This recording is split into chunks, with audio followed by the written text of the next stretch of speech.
Hi guys, good evening. So, bago tayo magsimula guys, so shout out ko lang muna si RR Garcia Banag. Tol, shout out tol. RR Garcia Banag, shout out. So, ito na guys. So, flex ko lang pala yung bago kong pintura na blaster. So, nirepaint ko to guys para balik alindog. So, ito na lang guys. So, ang dating kulay pala nito is silver. So, pinalitan ko ng black. Tapos, yung dito guys, yung dito na inflator, na-repair ko din to. Pinalitan ko ng removable na inflator kasi nakabili ako ng ito guys, inflator. So, pwede ito matanggal-tanggal.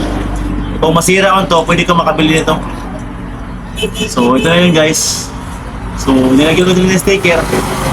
Yan. Sticker ko yan. At saka guard. Ito. Para hindi magasgas. May guard na nakalagay dyan. Ito guys. Yan. So, ikakabit na ito guys.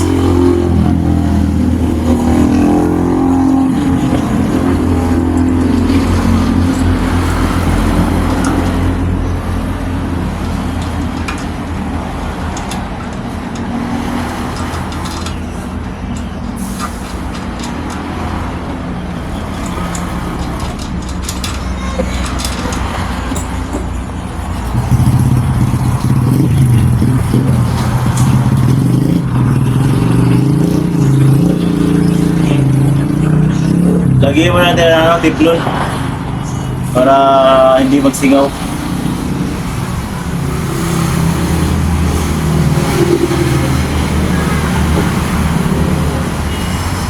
Para walang singaw.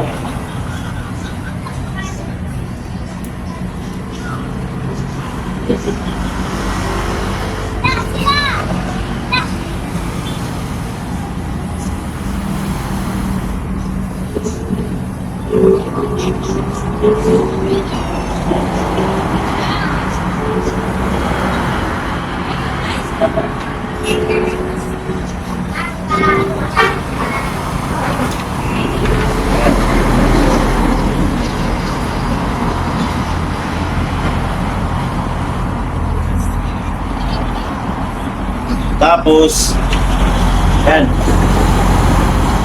Thread lock. Maglagay na rin tayo ng thread lock para mas matibay yung pagkakahigpit ng nut dito sa inflator.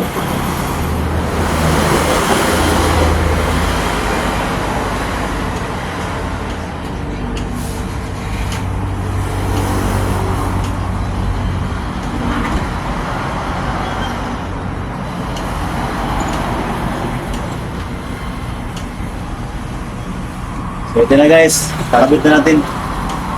O, diba? Titanium yan guys, titanium.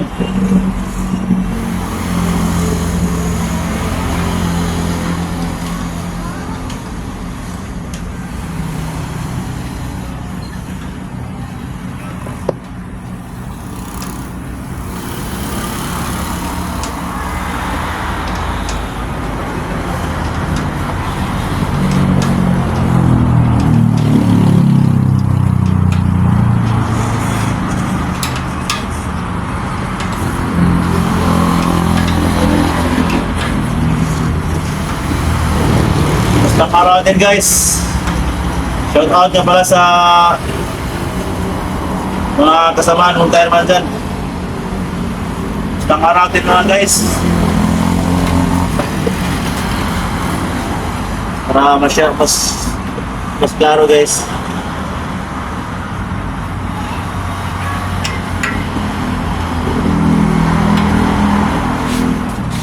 Check natin kung straight na ba.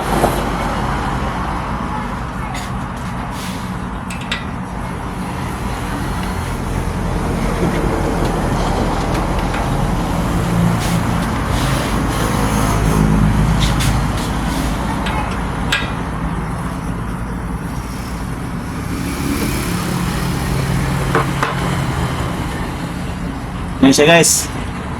Di ba? Ang ganda ng inflator niya. Saka ito yung on-off niya.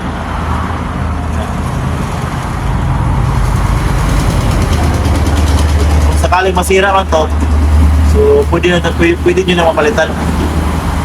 Ayan lang. At saka yun dito guys, ito yung stopper niya.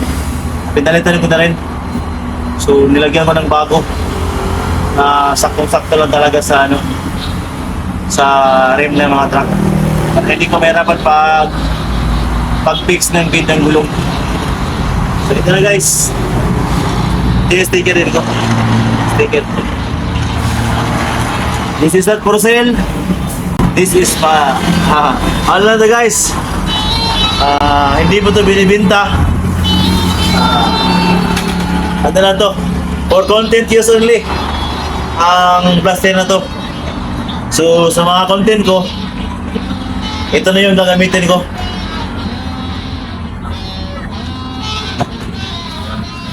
Ang ganda tingnan, no? Itim na itim. So, yun lang guys. Maraming salamat sa lahat. Ingat. Dalay ko ng Diyos.